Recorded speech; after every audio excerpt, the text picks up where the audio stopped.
ನಮಸ್ಕಾರ. ನಿಮ್ಮ ಸಿರಿ ಡಾಕ್ಟರ್ಸ್ ಲೈವ್ಗೆ ಸ್ವಾಗತ ಸುಸ್ವಾಗತ. ನಾನು ನಿಮ್ಮ ಪ್ರೀತಿಯ ಕೃತಿಕಾ.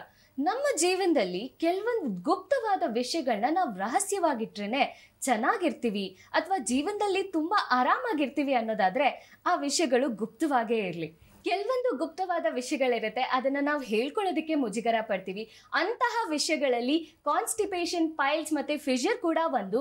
ಸೊ ಅದ್ರ ಬಗ್ಗೆ ಇವತ್ತು ನಮಗೆ ಅವೇರ್ನೆಸ್ ಕೊಡೋದಕ್ಕೆ ನಮ್ಮ ಜೊತೆಗಿದ್ದಾರೆ doctor Roopa Bhushan, consultant surgical gastroenterologist, Trustwell hospital, JC road, Bengaluru ಇಂದ. Welcome ma'am. Thank you. ನಮಸ್ಕಾರ. ನಮಸ್ತೆ ಮ್ಯಾಮ್. ಎಲ್ಲ ವೀಕ್ಷಕರಿಗೂ ನಮಸ್ಕಾರ. Yes ma'am. ಸೊ ಇವಾಗ ಕಾನ್ಸ್ಟಿಪೇಷನ್ ಅಂದ್ರೆ ಏನು ಮ್ಯಾಮ್, ಅಂಡ್ ಅದಕ್ಕೆ ಎಷ್ಟು ಕಾಮನ್ ಆಗಿರುತ್ತೆ, ಎಷ್ಟು ಜನಗಳಲ್ಲಿ ಕಾಮನ್ ಆಗಿರುತ್ತೆ, ಯಾವ್ಯಾವ ವಯಸ್ಸಲ್ಲಿ ನಾವು ಇದನ್ನ ತುಂಬಾ ನೋಡ್ಬೋದು ಈ ಸಮಸ್ಯೆನ? ಸೊ ಕಾನ್ಸ್ಟಿಪೇಷನ್ ಅಥವಾ ಮಲಬದ್ಧತೆ ತುಂಬಾ ಕಾಮನ್.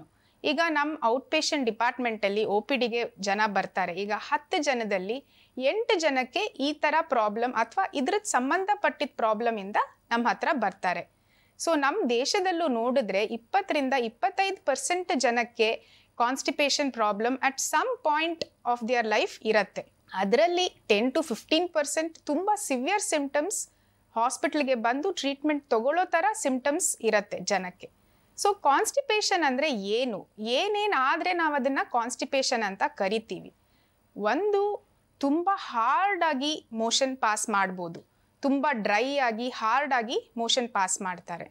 ಅಥವಾ ಮೋಷನ್ ಪಾಸ್ ಮಾಡೋಕ್ಕೆ ತುಂಬ ಮುಕ್ಕಬೇಕಾಗತ್ತೆ, ತುಂಬ ಪ್ರೆಷರ್ ಹಾಕಬೇಕಾಗತ್ತೆ. ಅಥವಾ ಮೋಷನ್ ಪಾಸ್ ಆದಮೇಲೆ ಅವ್ರಿಗೆ ಅನಿಸತ್ತೆ, ಇಲ್ಲ ನಾನಿನ್ನ ಫುಲ್ಲು ಹೋಗಿಲ್ಲ, ಇನ್ನೂ ಸ್ವಲ್ಪ ಇದೆ motion. So sense of incomplete defecation ಅಂತ ಹೇಳ್ತೀವಿ. ಸೊ ಅದು ಇದ್ರೂ ನಾವು ಅದನ್ನು ಕಾನ್ಸ್ಟಿಪೇಷನ್ ಅಂತ ಕರಿತೀವಿ. ಅಥವಾ ಒಂದು ವಾರದಲ್ಲಿ 3ಗಿಂತ ಕಮ್ಮಿ ಸತಿ ಮೋಷನ್ ಪಾಸ್ ಮಾಡಿದ್ರೇನು ಅದನ್ನು ನಾವು ಕಾನ್ಸ್ಟಿಪೇಷನ್ ಅಂತ ಕರಿತೀವಿ. ಇದು ಎಷ್ಟು ಕಾಮನ್ ಆಗಿ ಕಾಣಿಸ್ಕೊಳ್ಳುತ್ತೆ? ಸೊ ಇದು ತುಂಬ ಕಾಮನ್. ಅದೇ ನಾನು ಹೇಳ್ದಂಗೆ 10ರಲ್ಲಿ 8 ಜನಕ್ಕೆ ಈ ಥರ ಸಿಂಪ್ಟಮ್ಸ್ ಇರುತ್ತೆ. ಸೊ ಇದು ಜಾಸ್ತಿ ಯಾರಲ್ಲಿ ಇರುತ್ತೆ? ಒಂದು, ವಯಸ್ಸಾದವರಲ್ಲಿ ಇದು ಜಾಸ್ತಿ ಕಾಮನ್ ಇರುತ್ತೆ, ಮತ್ತು ಗರ್ಭಿಣಿಯರಲ್ಲಿನೂ ಇದು ಜಾಸ್ತಿ ಕಾಣಿಸ್ಕೊಳ್ಳುತ್ತೆ. Okay ma'am. ಸೊ ಇದರ ಕಾಸಸ್ ಏನು ಮ್ಯಾಮ್?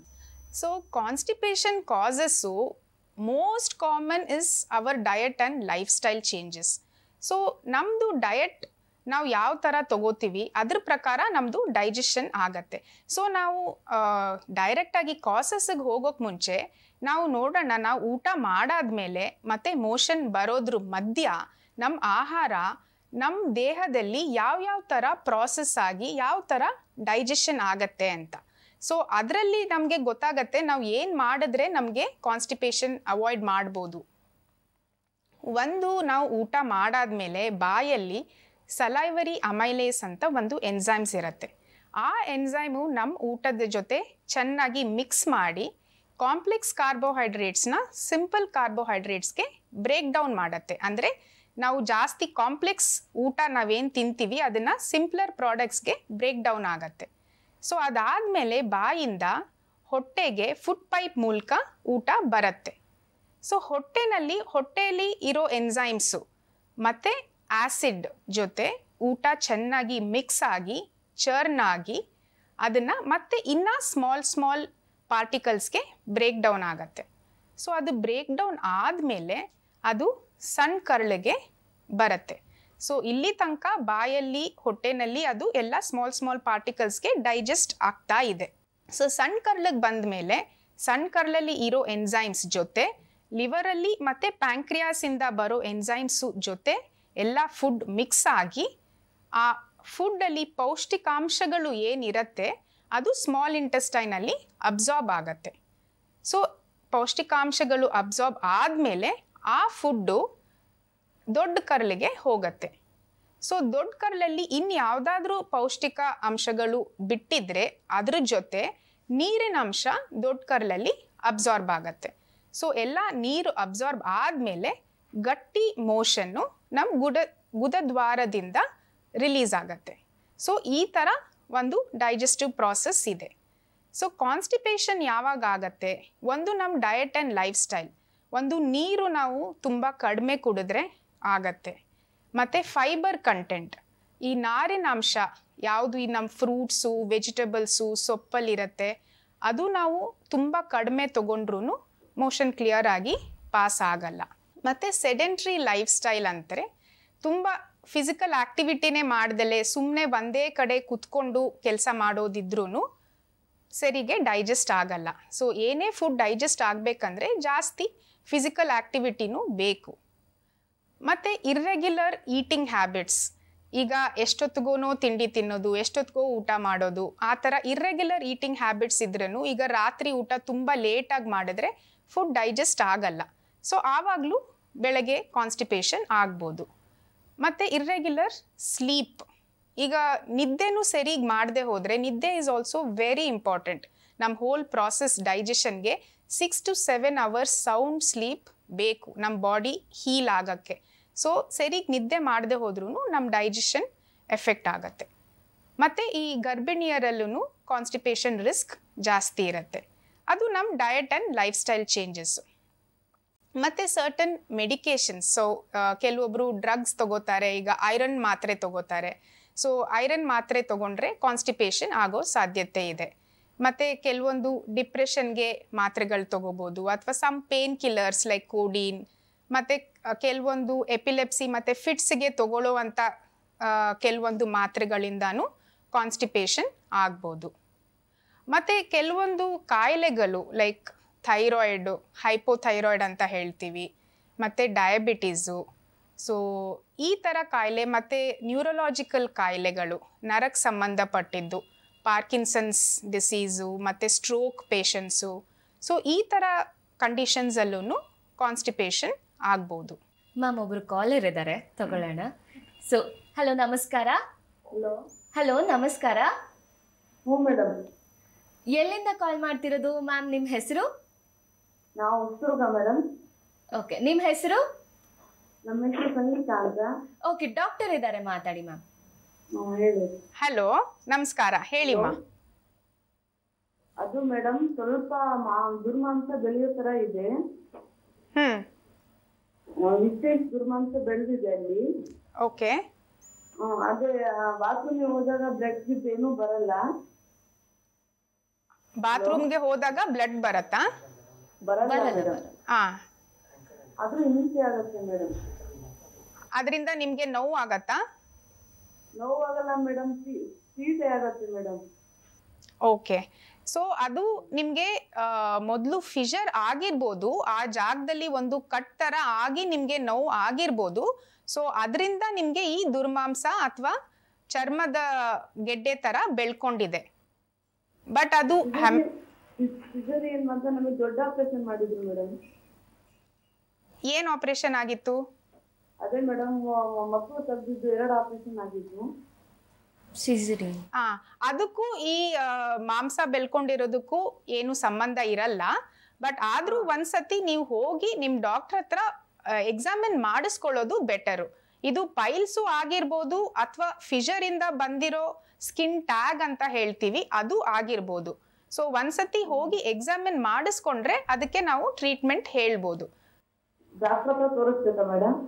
ಹೌದು, ಒಂದ್ಸತಿ ಎಕ್ಸಾಮಿನೇಷನ್ ಮಾಡಿಸ್ಕೋಬೇಕು. ಅದು ಯಾವ ತರ ಗೆಡ್ಡೆ ಅಂತ ನಾವು ಎಕ್ಸಾಮಿನ್ ಮಾಡಿ ನೋಡಿ ಅದ್ರ ಪ್ರಕಾರ ನಾವು ಟ್ರೀಟ್ಮೆಂಟ್ ಕೊಡ್ತೀವಿ. ಸ್ವಲ್ಪ ಮಾಂಸ ಬೆಳೆದಿದೆ ಮೇಡಮ್. ಅಲ್ಲ, ಅದು ಏನು ಇಲ್ದಲೇನು ಇರ್ಬೋದು. ಬಟ್ ಆದ್ರೂ ನೀವ್ ಹೇಳೋದನ್ನ ಕೇಳಿ ನಾವು ಅದು ಏನು ಇಲ್ಲ ಅಂತ ಹೇಳಕ್ ಆಗಲ್ಲ. ಒಂದ್ಸರ್ತಿ ನಾವ್ ಎಕ್ಸಾಮಿನ್ ಮಾಡಿ ನೋಡಿದ್ರೆ ನಮ್ಗೆ ಕನ್ಫರ್ಮ್ ಆಗತ್ತೆ ಇದು ಯಾವ ತರ ಕಾಯಿಲೆ, ಏನಾದ್ರೂ ಅಟೆನ್ಷನ್ ಬೇಕಾ, ಏನಾದ್ರೂ ಮೆಡಿಸಿನ್ ಬೇಕಾ ಅಂತ ನಾವು ನೋಡಿ ಹೇಳ್ತೀವಿ. ಕರೆ ಮಾಡಿದ್ದಕ್ಕಾಗಿ ಧನ್ಯವಾದಗಳು. ಸೊ ಮೇಡಮ್, ಈಗ ಅವರು ಮಾಂಸ ಬೆಳೆದಿದೆ, ಹಾಗೆ ಪೇನ್ ಏನೂ ಇಲ್ಲ ಅಂತ ಹೇಳಿದ್ರು. ಸೊ ಅದನ್ನ ಹಾಗೆ ಬಿಡ್ಬೋದಾ? ಸೊ ಅದು ಯಾವ ತರ ಅಂತ ನೋಡ್ಬೇಕು. ಅದು ಫಿಷರ್ ಆಗ್ಬಿಟ್ಟು ಕ್ರಾನಿಕ್ ಫಿಷರ್ ಇಂದ ಸ್ಕಿನ್ ಟ್ಯಾಗ್ ಅಂತ ಹೇಳ್ತೀವಿ, ಅದು ಆಗಿದ್ರೆ ಅದಕ್ಕೆ ಏನು ಯೋಚನೆ ಮಾಡ್ಬೇಕಾಗಿರೋ ಅವಶ್ಯಕತೆ ಇಲ್ಲ. ಬಟ್ ಅದು ಪೈಲ್ಸ್ ಇಂದ ಮಾಂಸ ಹೊರಗಡೆ ಬಂದಿದ್ಯಾ ಅಂತ ಎಕ್ಸಾಮಿನ್ ಮಾಡಿ ನೋಡ್ಬೇಕು. ಸೊ ಮೇಡಮ್, ಇವಾಗ ಮಲಬದ್ಧತೆಯಿಂದ ಏನೇನ್ ಸಮಸ್ಯೆಗಳು ಕಾಣಿಸ್ಕೋಬಹುದು? ಸೊ ಮಲಬದ್ಧತೆಯಿಂದ ಮೋಸ್ಟ್ ಕಾಮನ್ ಪ್ರಾಬ್ಲಮ್ಸ್ ಏನು ಪೇಷಂಟ್ಸ್ ಬರ್ತಾರೆ ಅಂದರೆ ಫಿಷರು ಮತ್ತು ಪೈಲ್ಸು. ಅದ್ರ ಬಗ್ಗೆ ಡೀಟೇಲ್ ಆಗಿ ನಾನು ಹೇಳ್ತೀನಿ. ಬಟ್ ಫಿಷರು ಪೈಲ್ಸು ಅಲ್ದಲೆ ಬೇರೆ ಕಾರಣಗಳು ಬೇರೆ ಪ್ರಾಬ್ಲಮ್ಸು ಆಗಬಹುದು. ಲೈಕ್ ರೆಕ್ಟಲ್ ಪ್ರೊಲ್ಯಾಪ್ಸ್ ಆಗ್ಬೋದು, ಅಂದರೆ ನಮ್ಮ ಕರಳು ರೆಕ್ಟಮ್ ಗುದದ್ವಾರದಿಂದ ಮೇಲೆ ಭಾಗದ ಕರಳು ಜಾರಿ ಗುದದ್ವಾರದಿಂದ ಹೊರಗಡೆ ಬರಬಹುದು ತುಂಬ ಪ್ರೆಷರ್ ಹಾಕಿ ಸ್ಟ್ರೇನ್ ಮಾಡಿದಾಗ. ಅಥವಾ ಫೀಕಲ್ ಇಂಪ್ಯಾಕ್ಷನ್ ಅಂತ ಹೇಳ್ತೀವಿ. ಸೊ ಮೋಷನ್ ತುಂಬ ಗಟ್ಟಿಯಾಗಿ ಹಾರ್ಡ್ ಆಗಿ ರೆಕ್ಟಮ್ ಅಲ್ಲಿ ನಮ್ಮ ದೊಡ್ಡ ಕರ್ಲಲ್ಲಿ ಹೋಗಿ ಬ್ಲಾಕ್ ಆಗಿಬಿಡತ್ತೆ. ಸೊ ಆವಾಗ ನಾವು ಎಷ್ಟು ಪ್ರೆಷರ್ ಹಾಕಿದ್ರೂ ಮೋಷನ್ ಹೊರಗಡೆ ಬರೋದೇ ಇಲ್ಲ. ಸೊ ಈ ಥರ ಪ್ರಾಬ್ಲಮಲ್ಲಿ ನಾವು ಏನು ಮಾಡಬೇಕಾಗತ್ತೆ, ಬೆರಳು ಹಾಕಿ ಮೋಷನ್ನ ಎಂಟಿ ಮಾಡಬೇಕಾಗತ್ತೆ. ಅದಕ್ಕೆ ನಾವು ಮ್ಯಾನ್ಯುವಲ್ ಡಿಜಿಟಲ್ ಎವ್ಯಾಕ್ಯುಯೇಷನ್ ಅಂತ ಹೇಳ್ತೀವಿ. ಸೊ ಜಾಗ ಕ್ರಿಯೇಟ್ ಮಾಡಿ ಆಮೇಲೆ ಮೋಷನ್ ಕ್ಲಿಯರ್ ಆಗತ್ತೆ. ಸೊ ಇದು ಯೂಶಲಿ ನಾವು ತುಂಬ ಬೆಡ್ ರಿಡನ್ ಪೇಷಂಟ್ಸು, ಸ್ಟ್ರೋಕ್ ಪೇಷಂಟ್ಸಲ್ಲಿ ಈ ಥರ ಪ್ರಾಬ್ಲಮ್ಸ್ ಆಗತ್ತೆ. ಮತ್ತು ಸ್ಟರ್ಕೋರಲ್ ಅಲ್ಸರ್ ಅಂತ ಆಗ್ಬೋದು. ಸೊ ಮೋಷನ್ನು ಜಾಸ್ತಿ ಹೊತ್ತು ದೊಡ್ಡ ಕರ್ಲಲ್ಲೇ ಬ್ಲಾಕ್ ಆಗಿ ಅಲ್ಲಿ ಮ್ಯೂಕೋಸಾಗೆ ಅಲ್ಸರ್ ಥರ ಆಗಿ ಅದರಿಂದ ಬ್ಲೀಡಿಂಗು ಪೇನು ಆಗಬಹುದು. ಮತ್ತು ಮೋಷನ್ ದಿನ ಸರಿಗೆ ಪಾಸ್ ಆಗ್ದಲೇ ಇದ್ದರೆ ಬೇರೆ ಇಂಡೈಜೆಷನ್ ಪ್ರಾಬ್ಲಮ್, ಬ್ಲೋಟಿಂಗ್ ಆಗ್ಬೋದು, ಹೊಟ್ಟೆ ಉಬ್ರ ಆಗ್ಬೋದು, ಮತ್ತು ಹಸಿವೆ ಆಗಲ್ಲ ಸರಿಗೆ, ಮತ್ತು ಡಿಸ್ಟರ್ಬ್ ಸ್ಲೀಪ್ ಆಗಬಹುದು, ಮತ್ತು ಅವ್ರಿಗೆ ಮೆಂಟಲಿ ಆಂಗ್ಸೈಟಿ ಡಿಪ್ರೆಷನ್ನು ಆಗಬಹುದು. ಓಕೆ ಡಾಕ್ಟರ್, ನೀವು ಇವಾಗ ಫಿಷರ್ ಅನ್ನೋ ಪದಾನ ಉಪಯೋಗಿಸಿದ್ರಿ. ಫಿಷರ್ ಅಂದರೆ ಏನು? ಸೊ ಫಿಷರ್ ಅಂದರೆ ನಮ್ಮ ಗುದದ್ವಾರದಲ್ಲಿ ಮ್ಯೂಕೋಸಾನಲ್ಲಿ ಒಂದು ಟೇರ್ ಅಥವಾ ಬಿರುಕು ಬಿಡೋದಕ್ಕೆ ನಾವು ಫಿಷರ್ ಅಂತ ಹೇಳ್ತೀವಿ. ಸೊ ತುಂಬ ಜನ ಪೇಷಂಟ್ಸ್ ಹಾಸ್ಪಿಟ್ಲಿಗೆ ಬಂದುಬಿಟ್ಟು ನನಗೆ ಪೈಲ್ಸ್ ಪ್ರಾಬ್ಲಮ್ ಇದೆ, ನನಗೆ ಮೋಷನ್ ಹೋಗುವಾಗ ನೋವಾಗತ್ತೆ ಅಂತ ಹೇಳ್ತಾರೆ. ಸೊ ಅದು ಎಕ್ಸಾಮಿನ್ ಮಾಡಿ ನೋಡಿದಾಗ ನಮಗೆ ಗೊತ್ತಾಗತ್ತೆ ಅದು ಫಿಷರು, ಪೈಲ್ಸ್ ಅಲ್ಲ ಅಂತ. ಸೊ ಪೈಲ್ಸ್ ಅಂದರೆ ಏನು ಅಂತ ನಾನು ಇನ್ ಡೀಟೇಲ್ ಆಗಿ ಮಾತಾಡ್ತೀನಿ. ಬಟ್ ಫಿಷರ್ ಅಂದರೆ ನಾವು ಹಾರ್ಡ್ ಮೋಷನ್ ನಮ್ಮ ಗುದನಾಳದಿಂದ ಪಾಸ್ ಆಗುವಾಗ ಆ ಗುದದ್ವಾರದಲ್ಲಿ ಮ್ಯೂಕೋಸಾನಲ್ಲಿ ಒಂದು ಬಿರುಕು ಬೀಳತ್ತೆ, ಟೇರ್ ಆಗತ್ತೆ. ಅದಕ್ಕೆ ನಾವು ಫಿಷರ್ ಅಂತ ಹೇಳ್ತೀವಿ. ಸೊ ಇದು ಯಾವಾಗ ಆಗತ್ತೆ ಅಂದರೆ ನಮ್ಮದು ಏನಲ್ ಮಸಲ್ಸ್, ನಮ್ಮ ಗುದದ್ವಾರ ಸುತ್ತ ಇರೋ ಮಸಲ್ಸ್ ತುಂಬ ಟೈಟ್ ಆಗಿದ್ದರೆ ಈ ಥರ ಪ್ರಾಬ್ಲಮ್ಸ್ ಆಗೋ ಸಾಧ್ಯತೆ ಜಾಸ್ತಿ. ಇದರಿಂದ ಆಗುವಂಥ ಸಿಂಪ್ಟಮ್ಸ್ ಏನು? ಸೊ ಬಿಕಾಸ್ ಅದು ಬಿರುಕು ಬಿಟ್ಟಿರತ್ತಲ್ಲ, ಕಟ್ ಆಗತ್ತೆ. ಸೊ ಎಲ್ಲೇ ನಮಗೆ ಕಟ್ ಆದ್ರೂ ಪೇನ್ ಆಗತ್ತೆ. ಸೊ ಅದೇ ಥರ ಆ ಜಾಗದಲ್ಲಿ ಬಿರುಕು ಬಿಟ್ಟಿರೋದ್ರಿಂದ ಮೋಷನ್ ಪಾಸ್ ಮಾಡುವಾಗ ತುಂಬ ಸಿವಿಯರ್ ಪೇನ್ ಆಗತ್ತೆ. ಒಂಥರ ಚುಚ್ಚೋ ಥರ ಪೇನ್ ಆಗ್ಬೋದು, ಅಥವಾ ಬರ್ನಿಂಗ್ ಪೇನ್ ಆಗ್ಬೋದು, ಅಥವಾ ಇಚ್ಚಿಂಗ್ ಆಗ್ಬೋದು. ಅದು ಮೋಷನ್ ಮಾಡುವಾಗಲೂ ಆಗತ್ತೆ, ಮತ್ತು ಮಾಡಿ ಒಂದು 1/2 hour to 1 hour ಆ ಪೇನ್ ಕಂಟಿನ್ಯೂ ಆಗತ್ತೆ. ಮತ್ತು ಕೆಲವೊಂದು ಸತಿ ಬ್ಲೀಡಿಂಗೂ ಆಗತ್ತೆ. ಪೇನ್ ಜೊತೆ ಮೋಷನ್ ಜೊತೆ ಮಿಕ್ಸ್ ಆಗಿ ಬ್ಲಡ್ಡು ಪಾಸ್ ಆಗತ್ತೆ. ಮತ್ತು ಇದು ತುಂಬ ವಾರಗಳಗಟ್ಟಲೆ ಇದ್ದರೆ ಅದು ಕ್ರಾನಿಕ್ ಫಿಷರ್ ಅಂತ ಹೇಳ್ತೀವಿ. ಆವಾಗ ಒಂದು ಚರ್ಮದ ಗೆಡ್ಡೆ ಥರ ಬೆಳ್ಕೊಳತ್ತೆ. ಆ ಫಿಷರ್ ಇರೋ ಜಾಗದಲ್ಲಿ, ಗುದದ್ವಾರ ಸುತ್ತ ಇರೋ ಚರ್ಮದಲ್ಲಿ ಒಂದು ಚರ್ಮದ ಗೆಡ್ಡೆ ಥರ ಬೆಳ್ಕೊಳತ್ತೆ. ಅದಕ್ಕೆ ನಾವು ಸೆಂಟಿನಲ್ ಪೈಲ್ ಅಂತ ಹೇಳ್ತೀವಿ. ಸೊ ತುಂಬ ಜನ ಏನು ಅನ್ಕೋತಾರೆ, ಆ ಚರ್ಮದ ಗೆಡ್ಡೆಯಿಂದ ಅವ್ರಿಗೆ ಪ್ರಾಬ್ಲಮ್ ಆಗ್ತಾ ಇದೆ ಅಂತ ಅವ್ರು ಅದ್ರ ಪ್ರಾಬ್ಲಮಿಂದ ಬರ್ತಾರೆ. ಬಟ್ ಎಕ್ಸಾಮಿನ್ ಮಾಡಿ ನೋಡಿದಾಗ ಗೊತ್ತಾಗತ್ತೆ ಅದರಿಂದ ಆಗ್ತಾ ಇಲ್ಲ, ಅದ್ರ ಒಳಗಡೆ ಒಂದು ಚಿಕ್ಕ ಕಟ್ ಅಥವಾ ಫಿಷರ್ ಇದೆ. ಸೊ ಅದರಿಂದ ಅವ್ರಿಗೆ ಈ ಥರ ಪ್ರಾಬ್ಲಮ್ ಆಗ್ತಾ ಇದೆ ಅಂತ. ಮ್ಯಾಮ್, ಮಸಲ್ಸಿಂದ ನೀವು ಆಗುತ್ತೆ ಅಂತ ಹೇಳಿದ್ರಿ. ಸೊ ಇದನ್ನು ತಡೆಗಟ್ಟೋದಕ್ಕೆ ಏನಾದರೂ ಒಂದು ಎಕ್ಸಸೈಸ್ ಇದೆಯಾ? ಸೊ ಏನು ಮಾಡಬೇಕು ಅಂದರೆ, ಇದು ಕಾನ್ಸ್ಟಿಪೇಷನ್ನ ಅವಾಯ್ಡ್ ಮಾಡಿದ್ರೆ ಈ ಥರ ಪ್ರಾಬ್ಲಮ್ಸ್ ಕಮ್ಮಿ ಆಗತ್ತೆ. ಸೊ ಇದಕ್ಕೆ ನಾವು ಏನು ಮಾಡ್ತೀವಿ ಅಂದರೆ, ಒಂದು ಅವ್ರದ್ದು diet and lifestyle change ಮಾಡೋಕ್ಕೆ ಹೇಳ್ತೀವಿ. ಒಂದು ನೀರು ಚೆನ್ನಾಗಿ ಕುಡಿಬೇಕು, ಜಾಸ್ತಿ ಹಣ್ಣು ತರಕಾರಿ ಸೊಪ್ಪುಗಳು ಜಾಸ್ತಿ ತಗೋಬೇಕು, ಮತ್ತು ಫಿಸಿಕಲಿ ಜಾಸ್ತಿ ಆ್ಯಕ್ಟಿವ್ ಆಗಿರಬೇಕು. Fibre content at least 25 grams of fibre ತಗೋಬೇಕು. ಸೊ ಹೆಂಗೆ ಮೆಷರ್ ಮಾಡಬೇಕು ಅಂದರೆ ಆ ಥರ ಮೆಷರ್ ಮಾಡಿ ತಗೋಬೇಕು ಅಂತ ಅಲ್ಲ, ಬಟ್ ಜಾಸ್ತಿ ಹಣ್ಣು ತರಕಾರಿ ಸೊಪ್ಪು ತೊಗೊಂಡ್ರೆ ಆ ಫೈಬರ್ ಕಂಟೆಂಟ್ ಅದರಲ್ಲಿ ಇರುತ್ತೆ.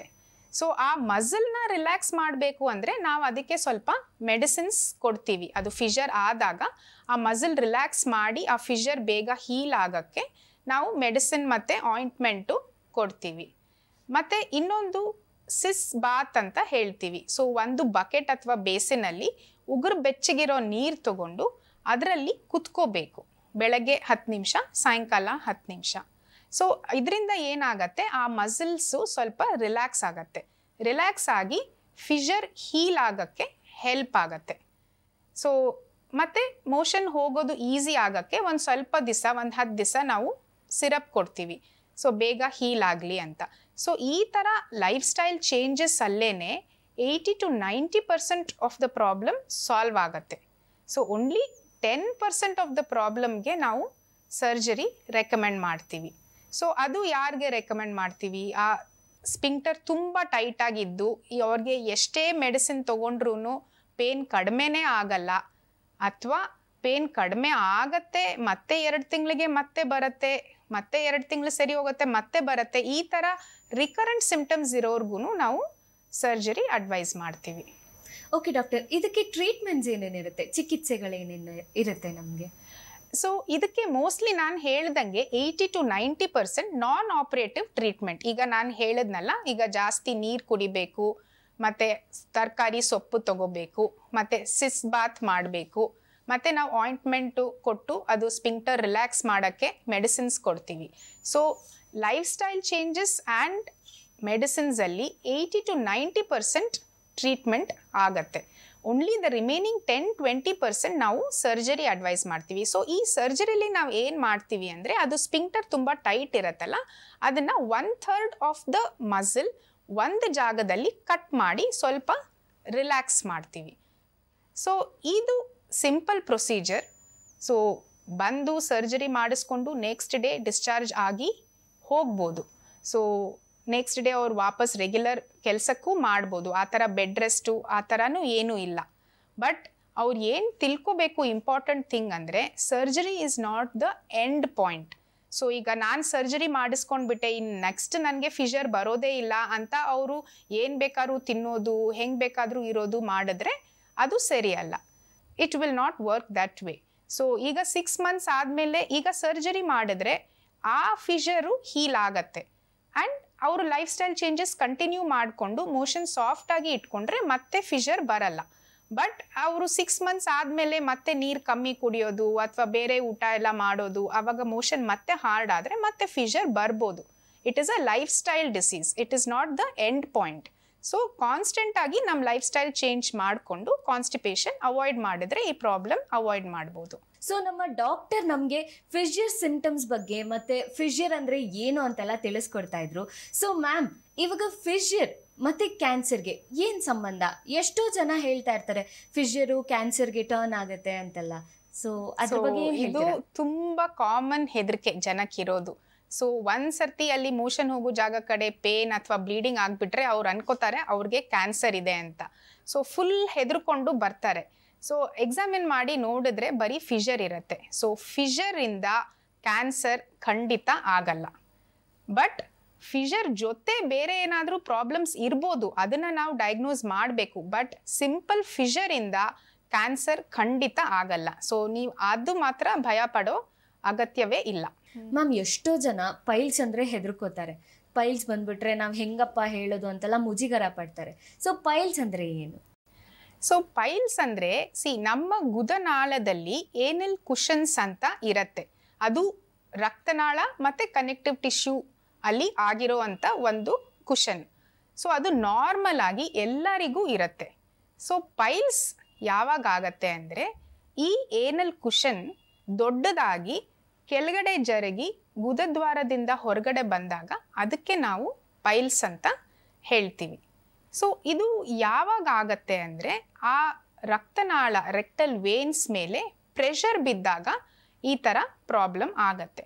ಸೊ ನಮಗೆ ಕಾನ್ಸ್ಟಿಪೇಷನ್ ಆಗಿ ನಾವು ತುಂಬ ಮುಕ್ತೀವಲ್ಲ, ಆವಾಗ ಆ ರೆಕ್ಟಲ್ ವೇನ್ಸ್ ಮೇಲೆ ಪ್ರೆಷರ್ ಬಿದ್ದು ಇದು ದೊಡ್ಡದಾಗಿ ಕೆಳಗಡೆ ಜರುಗತ್ತೆ. ಮತ್ತು ಗರ್ಭಿಣಿಯರಲ್ಲಿ, ಸೊ ಪ್ರೆಗ್ನೆಂಟ್ ಯೂಟ್ರಸ್ಸು ಈ ದೊಡ್ಡ ಕರಳ ಮೇಲೆ ಪ್ರೆಷರ್ ಹಾಕಿ ಮತ್ತು ವೇನ್ಸ್ ಮೇಲೆ ಪ್ರೆಷರ್ ಹಾಕಿದಾಗ ಈ ಥರ ಪೈಲ್ಸ್ ಪ್ರಾಬ್ಲಮ್ ಆಗೋ ಸಾಧ್ಯತೆ ಇದೆ. ಈ ಪೈಲ್ಸ್ ಮತ್ತು ಫಿಶರ್ ಎರಡು ಬೇರೆ ಬೇರೆ ಕಂಡೀಷನ್. ಬಟ್ ಜನ ಏನು ಅನ್ಕೋತಾರೆ, ಅವ್ರಿಗೆ ಏನೇ ಪ್ರಾಬ್ಲಮ್ ಇದ್ರೂ ನನಗೆ ಪೈಲ್ಸ್ ಪ್ರಾಬ್ಲಮ್ ಇದೆ ಅಂತ ಅಂದ್ಕೊಂಡು ಬರ್ತಾರೆ. So piles and Fisher are totally different. ಮತ್ತು ಪೈಲ್ಸಲ್ಲಿನೂ 2 ಥರ ಇರುತ್ತೆ, ಇಂಟರ್ನಲ್ ಪೈಲ್ಸು, ಎಕ್ಸ್ಟರ್ನಲ್ ಪೈಲ್ಸ್ ಅಂತ. ಸೊ ಇಂಟರ್ನಲ್ ಅಂದರೆ ಗುದನಾಳದ ಒಳಗಡೆ ಇರೋ ರಕ್ತನಾಳ ದೊಡ್ಡದಾಗಿ ಕೆಳಗಡೆ ಜರುಗತ್ತೆ. ಎಕ್ಸ್ಟರ್ನಲ್ ಪೈಲ್ಸ್ ಅಂದರೆ ಗುದದ್ವಾರ ಸುತ್ತ ಇರೋ ಚರ್ಮದ ಕೆಳಗೆ ಏನು ಬ್ಲಡ್ ವೆಸಲ್ಸ್ ಇರುತ್ತೆ ಅದು ದೊಡ್ಡದಾಗಿ ಅಲ್ಲೇ ಒಂದು ಸ್ವೆಲ್ಲಿಂಗ್ ಥರ ಆಗತ್ತೆ. ಅದಕ್ಕೆ ನಾವು ಎಕ್ಸ್ಟರ್ನಲ್ ಹೆಮರಾಯ್ಡ್ಸ್ ಅಂತ ಹೇಳ್ತೀವಿ. ಸೊ ಇಂಟರ್ನಲ್ ಹೆಮರಾಯ್ಡ್ಸಲ್ಲಿ 4 ಗ್ರೇಡ್ಸ್ ಇರುತ್ತೆ. ಸೊ ಫಸ್ಟ್ ಗ್ರೇಡಲ್ಲಿ ಏನೂ ಮಾಂಸ ಹೊರಗಡೆ ಬರೋದಿಲ್ಲ, ಒಳಗಡೆನೇ ಇರುತ್ತೆ, ಅದರಿಂದ ಬ್ಲೀಡಿಂಗ್ ಆಗತ್ತೆ. ಗ್ರೇಡ್ 2ನಲ್ಲಿ ಆ ಮಾಂಸ ನಾವು ಮೋಷನ್ ಹೋಗುವಾಗ ಹೊರಗಡೆ ಬರುತ್ತೆ ಮತ್ತು ತಾನಾಗೆ ಒಳಗೆ ಹೊಟ್ಟೋಗತ್ತೆ. ಗ್ರೇಡ್ 3 ಅಂದರೆ ಅದು ಮೋಷನ್ ಹೋಗುವಾಗ ಹೊರಗಡೆ ಬರುತ್ತೆ ಮತ್ತು ನಾವು ಬೆರಳಲ್ಲಿ ಅದನ್ನು ಒಳಗೆ ಪುಷ್ ಮಾಡಬೇಕಾಗತ್ತೆ. ಸೊ ಗ್ರೇಡ್ 4 ಅಂದರೆ ಅದು ಯಾವಾಗ್ಲೂ ಹೊರಗಡೆನೇ ಇರುತ್ತೆ, ಅದು ಒಳಗಡೆ ಪುಷ್ ಮಾಡೋಕ್ಕೆ ಆಗೋದಿಲ್ಲ. ಇದರಿಂದ ಆಗುವಂಥ ಸಿಂಪ್ಟಮ್ಸ್ ಏನೇನು? So symptoms most common symptoms ಹೆಮರಾಯ್ಡ್ಸಿಂದ ಆಗೋದು ಬ್ಲೀಡಿಂಗ್. ಬಟ್ ಇದರಲ್ಲಿ ಪೇನ್ ಇರೋದಿಲ್ಲ. ಇಂಟರ್ನಲ್ ಹೆಮರಾಯ್ಡ್ಸಲ್ಲಿ ಪೇನ್ಲೆಸ್ ಬ್ಲೀಡಿಂಗ್ ಆಗತ್ತೆ. ಪೇನ್ಲೆಸ್ ಅಂದರೆ ಏನು, ಈಗ ಫಿಷರಲ್ಲಿ ನೋವಾಗಿ ಬ್ಲೀಡಿಂಗ್ ಆಗತ್ತೆ, ಆದರೆ ಪೈಲ್ಸಲ್ಲಿ ಇಂಟರ್ನಲ್ ಹೆಮರಾಯ್ಡ್ಸಲ್ಲಿ ವಿತೌಟ್ ಪೇನ್ ಬ್ಲೀಡಿಂಗ್ ಆಗುತ್ತೆ. ನಿಮಗೆ ಮೋಷನ್ ಹೋಗಾದ್ಮೇಲೆ ಪಾಟ್ನ ನೋಡಿದ್ರೆ ಅದು ರೆಡ್ ಕಲರ್ ಇರುತ್ತೆ, ಅದು ಒಂದು ಸಿಂಪ್ಟಮ್. ಇನ್ನೊಂದು ಮಾಂಸ ಹೊರಗಡೆ ಬಂದು ಒಳಗಡೆ ಹೋಗೋದು. ಮತ್ತು external hemorrhoid, the only time ಹೆಮರಾಯ್ಡಲ್ಲಿ ಪೇನ್ ಆಗೋದು ಅಂದರೆ ಎಕ್ಸ್ಟರ್ನಲ್ ಹೆಮರಾಯ್ಡಲ್ಲಿ ರಕ್ತ ಹೆಬ್ ಕಟ್ಬೋದು. ಸೊ ರಕ್ತ ಹೆಬ್ ಕಟ್ಟಿದಾಗ ಅದು ಒಂದು ಚಿಕ್ಕ ಗುಳ್ಳೆ ಥರ ಆಗಿ ಆವಾಗ ತುಂಬ ಪೇನ್ ಆಗತ್ತೆ. So only pain which happens in hemorrhoid is thrombosed external hemorrhoid. Otherwise it is painless bleeding. So ಇದನ್ನು ಡಯಾಗ್ನೋಸ್ ಮಾಡೋದು ಹೇಗೆ ಮ್ಯಾಮ್? ಸೊ ಇದು ಡಯಾಗ್ನೋಸ್ ಮಾಡೋದು ತುಂಬ ಸಿಂಪಲ್. ಫಸ್ಟು ಜನ ಬಂದು ನಮಗೆ ತೋರಿಸ್ಬೇಕು. ತೋರಿಸಿದ್ರೆ ನಾವು ಒಂದು ಪ್ರಾಕ್ಟೋಸ್ಕೋಪ್ ಅಂತ ಒಂದು ಚಿಕ್ಕ ಇನ್ಸ್ಟ್ರೂಮೆಂಟ್ ಇದೆ.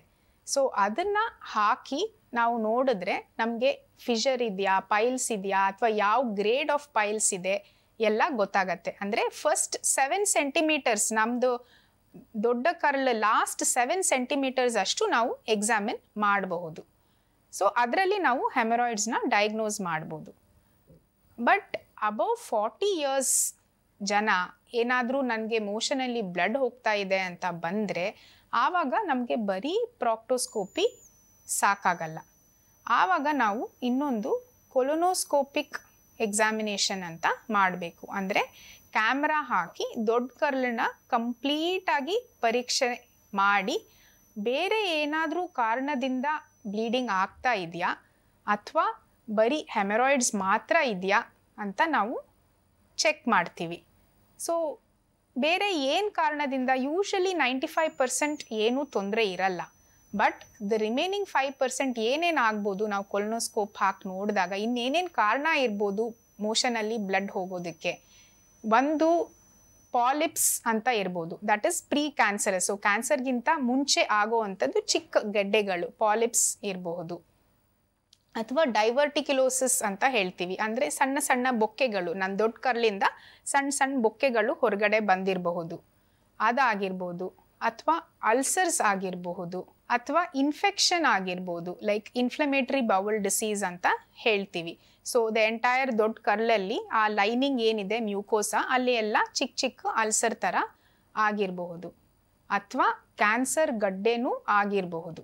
ಸೊ ಯಾವುದರಿಂದ ಅವ್ರಿಗೆ ಬ್ಲೀಡಿಂಗ್ ಆಗ್ತಾ ಇದೆ, ಬೇರೆ ಇನ್ನೇನಾದರೂ ಪ್ರಾಬ್ಲಮಿಂದ ಆಗ್ತಾ ಇದೆಯಾ ಅಥವಾ ನಾವು ಸುಮ್ಮನೆ ಪೈಲ್ಸ್ ಅಂತ ಟ್ರೀಟ್ ಮಾಡ್ತಾ ಇದ್ದೀವಾ ಅಂತ ನೋಡೋದಕ್ಕೆ ಒಂದು ಕೊಲೊನೋಸ್ಕೋಪಿಕ್ ಎಕ್ಸಾಮಿನೇಷನ್ನು ಮಾಡಬೇಕು. ಸೊ ನಮ್ಮ ಜೊತೆ ಇವತ್ತು ಡಾಕ್ಟರ್ ರೂಪಾ ಮೇಡಮ್ ಇದ್ದಾರೆ ಟ್ರಸ್ಟ್ವೆಲ್ ಹಾಸ್ಪಿಟಲ್ ಇಂದ.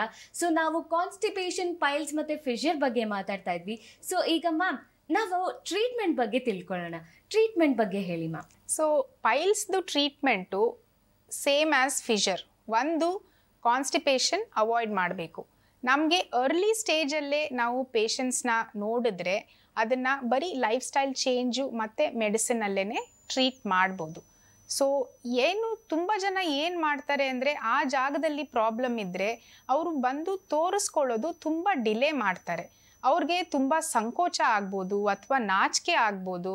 ಈಗ ಎಸ್ಪೆಷಲಿ ಮಹಿಳೆಯರು ಅವ್ರಿಗೆ ಬಂದು ಜೆಂಟ್ಸ್ ಡಾಕ್ಟರ್ ಹತ್ರ ಹೆಂಗೆ ಎಕ್ಸಾಮಿನ್ ಮಾಡಿಸ್ಕೊಳ್ಳೋದು ಅಂತ ಆ ಭಯಕ್ಕೆ, ಆ ಹೆದರಿಕೆಗೆ ಅವರು ಬರೋದೇ ಇಲ್ಲ ಹಾಸ್ಪಿಟ್ಲಿಗೆ. ಸೊ ದಯವಿಟ್ಟು ಹಾಗೆ ಮಾಡಬೇಡಿ. ನೀವು ಬೇಗ ಬಂದು ಬೇಗ ತೋರಿಸ್ಕೊಂಡ್ರೆ, ಬೇಗ ಡಯಾಗ್ನೋಸ್ ಆದರೆ ಅದರ ಟ್ರೀಟ್ಮೆಂಟು ಸಿಂಪಲ್ ಇರುತ್ತೆ. ಈಗ ತುಂಬ ಜನ ಮಹಿಳೆ ಸರ್ಜನ್ಸು ಇದ್ದಾರೆ. ಸೊ ನೀವು ದಯವಿಟ್ಟು ಬಂದು ಬೇಗ ಚೆಕ್ ಮಾಡಿಸ್ಕೊಂಡು ಅದರದ್ದು ಟ್ರೀಟ್ಮೆಂಟ್ ತಗೊಳ್ಳಿ. ಸೊ ಗ್ರೇಡ್ 1 ನಾನು ಹೇಳಿದ್ನಲ್ಲ, ಗ್ರೇಡ್ 1 ಮತ್ತು ಗ್ರೇಡ್ 2 ಹೆಮರಾಯ್ಡ್ಸ್ಗೆ ಬರೀ ಲೈಫ್ ಸ್ಟೈಲ್ ಚೇಂಜಸ್ ನಾನು ಏನು ಮಾತಾಡ್ತೀನಿ ಮುಂದೆ ಕಾನ್ಸ್ಟಿಪೇಷನ್ ಅವಾಯ್ಡ್ ಮಾಡೋದಕ್ಕೆ, ಅದ್ರ ಜೊತೆ ನಾವು ಒಂದು ಟ್ಯಾಬ್ಲೆಟ್ ಕೊಡ್ತೀವಿ. ಆ ಏನು ಏನಲ್ ಕುಷನ್ ಇದೆ ಅದನ್ನು ಶ್ರಿಂಕ್ ಮಾಡೋದಕ್ಕೆ ಮೆಡಿಸಿನ್ಸ್ ಮತ್ತು ಆಯಿಂಟ್ಮೆಂಟ್ ಕೊಡ್ತೀವಿ. ಮತ್ತು ಸಿಸ್ ಬಾತನ್ನು ಮಾಡ್ಬೋದು. ಒಂದೇ ಬೇಸಿನಲ್ಲಿ ಉಗುರು ಬೆಚ್ಚಗಿರೋ ನೀರು ಹಾಕ್ಕೊಂಡು ಅದರಲ್ಲಿ ಕುತ್ಕೊಂಡ್ರೆ ನಿಮ್ಗೆ ಅದೇನು ಡಿಸ್ಚಾರ್ಜ್ ಆಗುತ್ತೆ, ಇಚ್ಚಿಂಗ್ ಆಗುತ್ತೆ ಪೈಲ್ಸಿಂದ, ಅದೆಲ್ಲ ಸರಿ ಹೋಗುತ್ತೆ. ಸೊ ಓನ್ಲಿ ನಾವು ಸೆಲೆಕ್ಟೆಡ್ ಗ್ರೇಡ್ 3 ಅಥವಾ ಗ್ರೇಡ್ 4 ಹೆಮರಾಯ್ಡ್ಸ್ಗೆ ನಾವು ಸರ್ಜರಿ ಸಜೆಸ್ಟ್ ಮಾಡ್ತೀವಿ. ಸೊ ಸರ್ಜರಿನಲ್ಲೂ ನಮಗೆ OPD ಪ್ರೊಸೀಜರ್ಸು ಇದೆ, ರಬ್ಬರ್ ಬ್ಯಾಂಡ್ ಲೈಗೇಷನ್ ಇದೆ, ಸ್ಕ್ಲಿರೋಥೆರಪಿ ಇದೆ. ಸೊ ಆ ಥರ OPD ಪ್ರೊಸೀಜರ್ಸು ಮಾಡ್ತೀವಿ. ಅಥವಾ ಗ್ರೇಡ್ 4 ಹೆಮರಾಯ್ಡ್ಸ್ಗೆ ಆಪ್ರೇಷನ್ನೇ ಬೇಕು ಅಂದರೆ ಆಪ್ರೇಷನ್ ಮಾಡ್ತೀವಿ. ಬಟ್ ಆಪ್ರೇಷನಲ್ಲೂ ಸ್ಟೇಪ್ಲರ್ ಹೆಮರಾಯ್ಡ್ಸ್ ಮಾಡ್ಬೋದು, ಲೇಸರ್ ಮಾಡ್ಬೋದು. ಬಟ್ ಏನೇ ಮಾಡಿದ್ರೂ ಅದು 24 hours ಹಾಸ್ಪಿಟಲೈಸೇಷನ್ ಆದಮೇಲೆ ನೀವು ಮನೆಗೆ ಹೋಗಿ ರೆಗ್ಯುಲರ್ ಕೆಲಸ ಮಾಡ್ಕೋಬೋದು. ಸೊ ದಯವಿಟ್ಟು ಭಯ ಪಡಬೇಡಿ, ಬೇಗ ಬಂದು ತೋರಿಸ್ಕೊಂಡ್ರೆ ನಿಮಗೆ ಒಳ್ಳೆಯದು. ಬೇಗ ಟ್ರೀಟ್ಮೆಂಟ್ ಕೊಟ್ಟು ಬೇಗ ನೀವು ಹುಷಾರಾಗ್ತೀರಾ. ಇದು ಪೇನ್ ತುಂಬ ಸಿವಿಯರ್ ಆಗಿರುತ್ತಾ ಮ್ಯಾಮ್? ಇದ್ರ ಬಗ್ಗೆ ಎಲ್ಲರೂ ಹೆದರ್ಕೋತಾರೆ. ಸೊ ಮೊದಲು ನಾವು ಓಪನ್ ಹೆಮರಾಯ್ಡ್ ಸರ್ಜರಿ ಮಾಡಿದಾಗ ಖಂಡಿತ ಪೇನ್ ಜಾಸ್ತಿ ಇರ್ತಾ ಇತ್ತು. ಬಟ್ ಇವಾಗ ಬೇರೆ ನ್ಯೂಯರ್ ಟೆಕ್ನಿಕ್ಸ್ ಎಲ್ಲ ಬಂದಿರೋದ್ರಿಂದ ಪೇನ್ ತುಂಬ ಕಡಿಮೆ ಆಗತ್ತೆ ಸರ್ಜರಿ ಆದಮೇಲೆ. ಬಟ್ ಎಲ್ಲಿ ಯಾವ ಪ್ರೊಸೀಜರ್ ಮಾಡಬೇಕು ಅದು ನಾವು ಪೇಷಂಟ್ ಪ್ರಕಾರ ನಾವು ಪ್ರಯಾರಿಟೈಸ್ ಮಾಡ್ತೀವಿ. ಎಲ್ಲ ಪೇಷಂಟ್ಸ್ಗೂ ಲೇಸರ್ ಮಾಡೋಕ್ಕಾಗಲ್ಲ, ಎಲ್ಲ ಪೇಷಂಟ್ಸ್ಗೂ ಓಪನ್ ಸರ್ಜರಿ ಬೇಕಾಗಲ್ಲ. ಸೊ ಪೇಷಂಟ್ಸ್ದು ಸಿಂಪ್ಟಮು ಮತ್ತು ಗ್ರೇಡ್ ಆಫ್ ಹೆಮರಾಯ್ಡ್ಸ್ ನೋಡಿಕೊಂಡು ನಾವು ಅದ್ರ ಪ್ರಕಾರ ಟ್ರೀಟ್ಮೆಂಟ್ ಟೇಲರ್ ಮಾಡ್ತೀವಿ ಪೇಷಂಟ್ಸ್ಗೆ. ಓಕೆ ಮೇಡಮ್, ಫುಡ್ ಇಂಟೇಕ್ ಬಗ್ಗೆ ಮಾತಾಡೋಣ. ಯಾವ್ಯಾವ ರೀತಿ ಫುಡ್ನ ನಾವು ಅವಾಯ್ಡ್ ಮಾಡಬೇಕು ಪ್ರಾಬ್ಲಮ್ ಇದ್ದಾಗ? ಸೊ ನಾವು ಕಾನ್ಸ್ಟಿಪೇಷನ್ ಅವಾಯ್ಡ್ ಮಾಡೋದಕ್ಕೆ ಕೆಲವೊಂದು food items we have to reduce the quantity. So ಯಾವ್ಯಾವ ಥರ ಅಂದರೆ, ಒಂದು ಫ್ಯಾಟಿ ಫುಡ್ ಅಂದರೆ ತುಂಬ ಕೊಬ್ಬಿನಂಶ ಇರೋವಂಥ ಆಹಾರ, like non vegetarian food, especially red meat, cheese, butter ಅಂಥದ್ದು ತುಂಬಾ ಕಡಿಮೆ ಮಾಡಬೇಕು. ಸೊ ಈಗ ಏನಾಗತ್ತೆ, ಈಗ ನಾನ್ ವೆಜಿಟೇರಿಯನ್, ಈಗ ರೆಡ್ ಮೀಟಲ್ಲಿ ಫೈಬರ್ ಕಂಟೆಂಟ್ ತುಂಬ ಕಡಿಮೆ ಇರುತ್ತೆ, ಮತ್ತು ಫ್ಯಾಟು ಮತ್ತು ಐರನ್ ಕಂಟೆಂಟ್ ತುಂಬ ಜಾಸ್ತಿ ಇರುತ್ತೆ. ನಾನು ಮೊದಲೇ ಹೇಳಿದ್ದೆ ಐರನ್ ಮಾತ್ರೆ ತೊಗೊಂಡ್ರೆ ಈ ಥರ ಕಾನ್ಸ್ಟಿಪೇಷನ್ ಆಗತ್ತೆ ಅಂತ. ಸೊ ಈ ಫುಡ್ಡಲ್ಲಿ ಐರನ್ ತುಂಬ ಜಾಸ್ತಿ ಇರುತ್ತೆ ಮತ್ತು ನಾರಿನಂಶ ತುಂಬ ಕಡಿಮೆ ಇರುತ್ತೆ. ಸೊ ಈ ಕಾಂಪ್ಲೆಕ್ಸ್ ಫುಡ್ನ ಈ ಎನ್ಸೈಮ್ಸ್ ಡೈಜೆಸ್ಟ್ ಮಾಡಬೇಕಂದ್ರೆ ಮಿನಿಮಮ್ 2 days ಬೇಕಾಗತ್ತೆ. ಬಟ್ ಬೇರೆ ಇದರಲ್ಲಿ ನೋಡಿದ್ರೆ ಫ್ರೂಟ್ಸ್ ಆ್ಯಂಡ್ ವೆಜಿಟೇಬಲ್ಸ್ನ ಡೈಜೆಸ್ಟ್ ಮಾಡೋದಕ್ಕೆ 8 to 12 hours ಡೈಜೆಸ್ಟ್ ಆಗೋಗುತ್ತೆ. ಸೊ ಈ ಥರ ಫ್ಯಾಟಿ ಫುಡ್ ತೊಗೊಂಡ್ರೆ ನಮಗೆ ಡೈಜೆಷನ್ ತುಂಬ ನಿಧಾನ ಆಗೋದ್ರಿಂದ ಕಾನ್ಸ್ಟಿಪೇಷನ್ ಪ್ರಾಬ್ಲಮ್ ಜಾಸ್ತಿ ಆಗತ್ತೆ. ಮತ್ತು ಇನ್ನೊಂದು ಪ್ರಾಸೆಸ್ಡ್ ಫುಡ್ ಅಂದರೆ ಈಗ ಬೇಕ್ರಿ ಐಟಮ್ಸ್, ಮೈದಾ ಐಟಮ್ಸು, ಈಗ ಬ್ರೆಡ್ಡು, ಬನ್ನು, ಬಿಸ್ಕೆಟ್ಟು, ಮತ್ತು ಇದು ಪ್ಯಾಕೇಜ್ಡ್ ಫುಡ್ಡು, ಇದು ಪ್ರಾಸೆಸ್ಡ್ ಫುಡ್ ಅಂದರೆ ಈಗ ಬೇಕ್ರಿ ಐಟಮ್ಸು, ಬ್ರೆಡ್ಡು, ಬನ್ನು, ಬಿಸ್ಕೆಟ್ಟು, ಮತ್ತು ಇದು ಫ್ರೋಝನ್ ಫುಡ್ಡು, ಮತ್ತು ಪ್ಯಾಕೇಜ್ಡ್ ಫುಡ್ಡು. ಸೊ ಇದರಲ್ಲಿ ಎಲ್ಲ ಏನಾಗುತ್ತೆ, ಅವರು ಫುಲ್ಲು ನೀರಿನ ಅಂಶ ತೆಗೆದುಬಿಟ್ಟು ಸ್ಟೋರ್ ಮಾಡಿರ್ತಾರೆ. ಸೊ ಅದು ಡಿಹೈಡ್ರೇಟೆಡ್ ಫುಡ್. ಸೊ ಅದರಲ್ಲಿ ನಾರಿನಂಶನೂ ಇರಲ್ಲ, ನೀರು ಇರಲ್ಲ, ಅದರಲ್ಲಿ ಏನೂ ಸತ್ವನೂ ಇರೋದಿಲ್ಲ. ಸೊ ಈ ಥರ ಫುಡ್ ತೊಗೊಂಡ್ರೇನು ಮೋಷನ್ ಹೋಗೋಕ್ಕೆ ತುಂಬ ತೊಂದರೆ ಆಗತ್ತೆ. ಸೊ ಈ ಬೇಕ್ರಿ ಐಟಮ್ಸಲ್ಲಿ ಈಗ ಅವರು ಹೇಳ್ತಾರೆ, ಇಲ್ಲ ನಾವು ವೈಟ್ ಬ್ರೆಡ್ ತೊಗೊಳ್ಳಲ್ಲ, ನಾವು ಬ್ರೌನ್ ಬ್ರೆಡ್ ತಿಂತೀವಿ ಅಂತ ಹೇಳ್ತಾರೆ. ಆದರೆ ಅದು ನೀವು ಕಂಟೆಂಟ್ ನೋಡಿದ್ರೆ ಅದು ಬ್ರೌನ್ ಬ್ರೆಡ್ಡಲ್ಲೂ ವೀಟು 20% ಇರುತ್ತೆ, ಮೈದಾ 80% ಇರುತ್ತೆ. ಸೊ ನೀವು ತೊಗೊಳ್ಳಲೇಬೇಕು, ತಿನ್ನಲೇಬೇಕು ಅಂತ ಇದ್ದರೆ ನೀವು ಅದ್ರ ಕಂಟೆಂಟ್ ನೋಡಬೇಕು. ಕಂಟೆಂಟಲ್ಲಿ ಮೈದಾ ಏನು ಇಲ್ದಲೇ ಇದ್ದರೆ ನೀವು ತೊಗೋಬೋದು.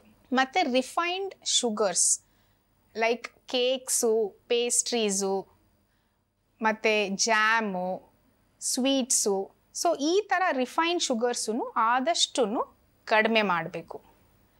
ಮತ್ತು ಇದು ಗ್ಲೂಟೆನ್ ಸೆನ್ಸಿಟಿವ್ ಇರೋರು, ಲೈಕ್ ಇರಿಟಬಲ್ ಬೌಲ್ ಸಿಂಡ್ರೋಮ್ ಇರುತ್ತಲ್ಲ, ಆ ಥರ ಜನಗಳಿಗೆ ಮಿಲ್ಕ್ ಮತ್ತು ವೀಟ್ ಅದನ್ನು ಅವಾಯ್ಡ್ ಮಾಡಬೇಕು. ಹಾಲು ಮತ್ತು ಗೋಧಿ. ಸೊ ಹಾಲು ಕುಡಿಲೇಬೇಕು ಅಂತ ಅಂದರೆ ಅವರು ಆಲ್ಮಂಡ್ ಮಿಲ್ಕ್ ಕುಡಿಬೋದು, ಅದು ಬಾದಾಮಿ ಹಾಲು, ಅಥವಾ ಕೋಕೋನಟ್ ಮಿಲ್ಕ್ ಕಾಯಿ ಹಾಲು ಕುಡಿಬೋದು. ಸೊ ಹಾಲಲ್ಲಿ ಗ್ಲೂಟೆನ್ ಇರುತ್ತೆ. ಸೊ ಗ್ಲೂಟೆನ್ ಸೆನ್ಸಿಟಿವ್ ಇರೋರಿಗೆ ಹಾಲು ಮತ್ತು ಗೋಧಿ ಅವಾಯ್ಡ್ ಮಾಡಬೇಕು. ಸೊ ಅವ್ರು ಕೇಳ್ತಾರೆ, ನಾನು ಗೋಧಿ ತಿಂದಲೇ ಹೆಂಗೆ ಚಪಾತಿ ತಿಂತೀವಲ್ಲ ಅಂತ. ಸೊ ಗೋಧಿನಲ್ಲಿ ಚಪಾತಿ ಮಾಡೋ ಬದಲು ನೀವು ಜೋಳದಲ್ಲಿ ಮಾಡ್ಬೋದು, ಬಾಜ್ರಾ ಮಾಡ್ಬೋದು, ರಾಗಿ ಮಾಡ್ಬೋದು, ಅಥವಾ ಬೇರೆ ಯಾವುದಾದ್ರೂ ಮಿಲ್ಲೆಟ್ಸಲ್ಲಿ ಮಾಡ್ಬೋದು, ಅಥವಾ ಅನ್ನ ಕೆಂಪಕ್ಕಿ ತಿನ್ಬೋದು. ಮತ್ತು ಇನ್ನೊಂದು, ನೀವು ವೈಟ್ ರೈಸ್ಗಿಂತ ರೆಡ್ ರೈಸ್ ತಿನ್ನೋದು ಬೆಟರು. ಯಾಕೆ ಅಂದರೆ ವೈಟ್ ರೈಸಲ್ಲಿ ಅದ್ರದ್ದು ಔಟರ್ ಕವರಿಂಗ್ ಹಸ್ಕ್ ಮತ್ತು ಬ್ರಾನ್ ಅಂತ ಇರುತ್ತೆ, ಅದನ್ನೆಲ್ಲ ತೆಗೆದುಬಿಟ್ಟು ರಿಫೈನ್ಡ್ ಆಗಿ ಮಾಡಿರೋ ಅಂಥದ್ದು ವೈಟ್ ರೈಸ್. ಸೊ ಅದರಲ್ಲಿ ಫೈಬರ್ ಕಂಟೆಂಟು ಇರಲ್ಲ, ಮತ್ತು ಪೌಷ್ಟಿಕ ಅಂಶಗಳು ತುಂಬ ಕಡಿಮೆ ಇರುತ್ತೆ, ನ್ಯೂಟ್ರಿಯೆಂಟ್ಸು ಇರೋದಿಲ್ಲ. ಸೊ ರೆಡ್ ರೈಸ್ ತೊಗೊಂಡ್ರೆ it will help in digestion. ಈಗ ಅದರಲ್ಲಿ ಜಾಸ್ತಿ ಫೈಬರ್ ಇರುತ್ತೆ, ಸತ್ವ ಇರುತ್ತೆ. So it will help in digestion. Ma'am, food management ಬಗ್ಗೆ ಹೇಳ್ತಾ ಇದ್ರಿ. ಪರ್ಟಿಕ್ಯುಲರ್ ಆಗಿ ಯಾವ ಫುಡ್ಸ್ನ ನಾವು ಜಾಸ್ತಿ ತಗೋಬೇಕು? ಸೊ ಜಾಸ್ತಿ ತಗೋಬೇಕು ಅಂದರೆ ಒಂದು, ಎಲ್ಲ ಹಣ್ಣುಗಳಲ್ಲಿ ತುಂಬ ಫೈಬರ್ ಇರುತ್ತೆ. ಮತ್ತು ವೆಜಿಟಬಲ್ಸ್, ಎಲ್ಲ ಥರ ತರಕಾರಿನೂ ತಗೋಬೋದು, ಎಸ್ಪೆಷಲಿ ಗ್ರೀನ್ ವೆಜಿಟಬಲ್ಸು, ಸೊಪ್ಪುಗಳು, ಬ್ರೊಕೋಲಿ, ಮತ್ತು ಸುವರ್ಣಗೆಡ್ಡೆ, ಸ್ವೀಟ್ ಪೊಟೇಟೊ, ಸೊ ಬಾಳೆಹಣ್ಣು, ಪಪಾಯ. ಸೊ ಈ ಥರ ಹಣ್ಣುಗಳು, ತರಕಾರಿ, ಮತ್ತು ಓಟ್ಸಲ್ಲೂ ತುಂಬ ಫೈಬರ್ ಇರುತ್ತೆ. ಸೊ ಈ ಥರ ಅಂಶಗಳು ತಿಂದರೆ ನಮ್ಮದು ಮೋಷನ್ ಕ್ಲಿಯರ್ ಆಗಿ ಹೋಗೋ ಚಾನ್ಸಸ್ ತುಂಬ ಜಾಸ್ತಿ. ಸೊ ಮ್ಯಾಮ್, ಇವಾಗ ಫುಡ್ ಇಂಟೇಕ್ ಬಗ್ಗೆ ಮಾತಾಡ್ತಾ ಇದ್ವಿ. ನಾವು ನಮ್ಮ ಲೈಫ್ ಸ್ಟೈಲ್ನ ಹೇಗೆ ಚೇಂಜಸ್ ಮಾಡ್ಕೋಬೇಕು? ಸೊ ಫುಡ್ ಜೊತೆಗೆ ಬೇಕಾದಷ್ಟು ಲೈಫ್ ಸ್ಟೈಲ್ ಚೇಂಜಸ್ ಹೆಲ್ಪ್ ಆಗುತ್ತೆ. ಸೊ ಒಂದು, ನೀರು ಚೆನ್ನಾಗಿ ಕುಡಿಬೇಕು, that is very very important. So minimum 3 litres ನೀರು ದಿನಕ್ಕೆ ಕುಡಿಲೇಬೇಕು, ಅಂದರೆ ರಫ್ಲಿ 8 to 10 ಗ್ಲಾಸಸ್ ಆಗುತ್ತೆ. ಅದರಲ್ಲಿ ಬೆಳಗ್ಗೆ ಎದ್ದ ತಕ್ಷಣ 1 ಲೀಟರ್ ಅಥವಾ 3 ಗ್ಲಾಸ್ ನೀರು ಬ್ರೇಕ್ಫಾಸ್ಟ್ ಮಾಡೋಕ್ಕೆ ಮುಂಚೆ ಕುಡಿಬೇಕು. ಯಾಕೆಂದರೆ ನೈಟೆಲ್ಲ ನಮ್ಮದು ಸೆಲ್ಸು ಡಿಹೈಡ್ರೇಟ್ ಆಗಿರುತ್ತೆ. ಸೊ ಬೆಳಗ್ಗೆ ಎದ್ದ ಕೂಡಲೇ ಚೆನ್ನಾಗಿ ಹೈಡ್ರೇಟ್ ಆದರೆ ಸೊ ನಮ್ಮ ಎಂಟೈರ್ ಬಾಡಿಗೆ ಎನರ್ಜಿ ಬರುತ್ತೆ. ಸೊ 1 ಲೀಟರ್ ಬೆಳಗ್ಗೆ ಎದ್ದ ತಕ್ಷಣ ಕುಡಿಯೋದು ತುಂಬ ಇಂಪಾರ್ಟೆಂಟ್. ಅದ್ರ ಜೊತೆ ಚೆನ್ನಾಗಿ ಹಣ್ಣು, ತರಕಾರಿ, ಸೊಪ್ಪು ನಾನು ಹೇಳ್ದಂಗೆ ತಗೋಬೇಕು. ನಾವು ಏನು ಊಟ ಮಾಡ್ತೀವಿ ಅನ್ನೋದು ಎಷ್ಟು ಇಂಪಾರ್ಟೆಂಟೋ, ಹೆಂಗೆ ಊಟ ಮಾಡ್ತೀವಿ ಅನ್ನೋದು ಈಕ್ವಲಿ ಇಂಪಾರ್ಟೆಂಟ್. ಸೊ ನಾವು ಏನೇ ತಿಂದರೂ ನಾವು ನಿಧಾನಕ್ಕೆ ಅಗದು ತಿನ್ನಬೇಕು, ನುಂಗಬೇಕು. ಸೊ ಇದು ಯಾಕೆ, ನಾನು ಫಸ್ಟ್ ಪ್ರಾಸೆಸ್ ಆಫ್ ಡೈಜೆಷನಲ್ಲಿ ಹೇಳಿದ್ದೆ ಅಲ್ಲ, ಬಾಯಲ್ಲಿ ಸಲೈವರಿ ಅಮೈಲೇಸ್ ಅಂತ ಇರುತ್ತೆ, ಅದು ಫುಡ್ ಜೊತೆ ಚೆನ್ನಾಗಿ ಮಿಕ್ಸ್ ಮಾಡಿ ಡೈಜೆಷನ್ ಪ್ರಾಸೆಸ್ ಬಾಯಲ್ಲೇ ಶುರುವಾಗತ್ತೆ. ಸೊ ನಾವು ನಿಧಾನಕ್ಕೆ ಅಗದು ತಿಂದರೆ ಡೈಜೆಷನ್ ಬಾಯಲ್ಲೇ ಶುರುವಾದರೆ ಆವಾಗ ನಮಗೆ ಬ್ಲೋಟಿಂಗು ಮತ್ತು ತೇಗ್ ಬರೋದು ಅದೆಲ್ಲ ಚಾನ್ಸಸ್ ಕಡಿಮೆ ಇದೆ. ಮತ್ತು ಊಟ ಮಾಡುವಾಗ ಮಾತಾಡಬಾರ್ದು. ಸೊ ಜಾಸ್ತಿ ಮಾತಾಡ್ತಾ ಊಟ ಮಾಡಿದ್ರೆ ಏನಾಗತ್ತೆ, ನಾವು ತುಂಬ ಏರ್ ಇಂಜೆಸ್ಟ್ ಮಾಡ್ತೀವಿ, ಏರ್ನ ನಾವು ನುಂಗ್ತೀವಿ, ಗಾಳಿನ ನುಂಗ್ತೀವಿ. ಆವಾಗ ನಮಗೆ ಮತ್ತೆ ಬ್ಲೋಟಿಂಗು ಮತ್ತು ಬೇರೆ ಡೈಜೆಷನ್ ಪ್ರಾಬ್ಲಮ್ಸ್ ಎಲ್ಲ ಶುರುವಾಗತ್ತೆ. ಮತ್ತು ನಾವು ರಾತ್ರಿ ಊಟ 7 ಗಂಟೆಗೆ ಮುಂಚೆ ಮುಗಿಸ್ಬೇಕು. ಯಾಕೆ ಅಂದರೆ ನಾವು ಲೇಟಾಗಿ ಊಟ ಮಾಡಿದ್ರೆ ನಮಗೆ ಅದು ಡೈಜೆಸ್ಟ್ ಆಗಲ್ಲ. ಡೈಜೆಸ್ಟ್ ಆಗದಲ್ಲೇ ಮತ್ತೆ ಬೆಳಗ್ಗೆ ಎದ್ದು ನನಗೆ ರಾತ್ರಿ ನಿದ್ದೆನೂ ಸರಿಗೆ ಬರಲ್ಲ, ಮತ್ತು ಬೆಳಗ್ಗೆ ಎದ್ದು ಪ್ರಾಬ್ಲಮ್ ಆಗತ್ತೆ. ಸೊ ಊಟ ಮಾಡಿ ಮಲ್ಕೊಳ್ಳೋಕೆ ಮುಂಚೆ there should be at least 3 hours gap. So 7 o'clock ಒಳಗಡೆ ಊಟ ಮುಗಿಸಿದ್ರೆ ಬೈ 9:30-10 ನಾವು ಮಲ್ಕೊಳ್ಳೋಕೆ ಹೋಗ್ಬೋದು. ಬಟ್ ಕೆಲವೊಂದು ಜನ ಕೇಳ್ತಾರೆ, ನಾವು ಊಟ 10 ಗಂಟೆಗೆ ಮಾಡ್ತೀವಿ, ನಾವು 1 ಗಂಟೆಗೆ ಮಲ್ಕೋತೀವಿ ಅಂತ. ಅದೂ ತಪ್ಪು. ಯಾಕೆಂದರೆ ನಮ್ಮ ಬಾಡಿಗೆ ಒಂದು ಸರ್ಕೇಡಿಯನ್ ರಿದಮ್ ಅಂತ ಇದೆ. So between 10 o'clock to 2 o'clock, 10ರಿಂದ 2 ಗಂಟೆ ಮಧ್ಯ body will heal itself. So ಆ ಟೈಮಲ್ಲಿ ನಾವು ಡೀಪ್ ಸ್ಲೀಪಲ್ಲಿ ಇದ್ದರೆ ನಮ್ಮ ಬಾಡಿಗೆ ಆಟೋಮ್ಯಾಟಿಕಲಿ ಹೀಲಿಂಗ್ ಪ್ರಾಸೆಸ್ ಶುರುವಾಗತ್ತೆ. ಸೊ ಆ ಟೈಮಲ್ಲಿ ನಾವು ಎದ್ದಿದ್ರೆ ಅದು ನಮ್ಮದೇ ಲಾಸ್. ಸೊ 7 ಗಂಟೆ ಮುಂಚೆ ಊಟ ಮಾಡಿ 10 ಗಂಟೆಯಿಂದ 5 ಗಂಟೆ ತನಕ ಡೀಪ್ ಸ್ಲೀಪ್ ಮಾಡೋದು ಇಸ್ ಬೆಸ್ಟ್ ಆಪ್ಷನ್. ಮತ್ತು ಇನ್ನೊಂದು ಯೋಗ ಆ್ಯಂಡ್ ಮೆಡಿಟೇಷನ್. ಯಾಕೆಂದರೆ ಸ್ಟ್ರೆಸ್ಸಿಂದನೂ ತುಂಬ ಈ ಥರ ಪ್ರಾಬ್ಲಮ್ಸ್ ಎಲ್ಲ ಆಗತ್ತೆ. ಸೊ ಅದಕ್ಕೇ ಯೋಗ ಮಾಡಿದ್ರೆ ನಮ್ಮದು ಮೈಂಡು ಕಾಮ್ ಆಗತ್ತೆ. ಮತ್ತು at least 10 to 15 minutes of meditation every day ಮಾಡಿದ್ರೆ ನಮಗೆ ಸ್ಟ್ರೆಸ್ ಅಸೋಸಿಯೇಟೆಡ್ ಸಿಂಪ್ಟಮ್ಸ್ ಎಲ್ಲನೂ ಕಡಿಮೆ ಆಗುತ್ತೆ. ನಮ್ಮ ಮೈಂಡ್ ಕಾಮ್ ಆದರೆ ನಮ್ಮ ಬಾಡಿನೂ ಹೆಲ್ದಿ ಆಗುತ್ತೆ. ಸೊ ಈಗ ಯೋಗನಲ್ಲಿ ಬೇಕಾದಷ್ಟು ಆಸನಗಳಿದೆ which will relax the muscles and help in digestion. Like for example ಊಟ ಆದಮೇಲೆ ವಜ್ರಾಸನದಲ್ಲಿ ಕೂತ್ಕೊಂಡ್ರೆ ಡೈಜೆಷನ್ ಇಂಪ್ರೂವ್ ಆಗತ್ತೆ. ಮತ್ತು ಮಲಾಸನ ಅಂತ ಇದೆ. ಸೊ ಅದು ನಮಗೆ ಇಂಡಿಯನ್ ಟಾಯ್ಲೆಟ್ ಇರೋದೇ ಬೇಸ್ಡ್ ಆನ್ ದ್ಯಾಟ್. ಸೊ ಮಲಾಸನದಲ್ಲಿ ಒಂದು 2 to 3 minutes ಕೂತ್ಕೊಂಡ್ರೂ ಆ ಪೆಲ್ವಿಕ್ ಮಸಲ್ಸ್ ಎಲ್ಲ ಸ್ಟ್ರೆಚ್ ಆಗಿ ಮೋಷನ್ ಕ್ಲಿಯರ್ ಆಗಿ ಆಗೋದಕ್ಕೆ ಹೆಲ್ಪ್ ಆಗುತ್ತೆ. ಮತ್ತು ಇನ್ನೊಂದು ಫಿಸಿಕಲ್ ಆ್ಯಕ್ಟಿವಿಟಿ.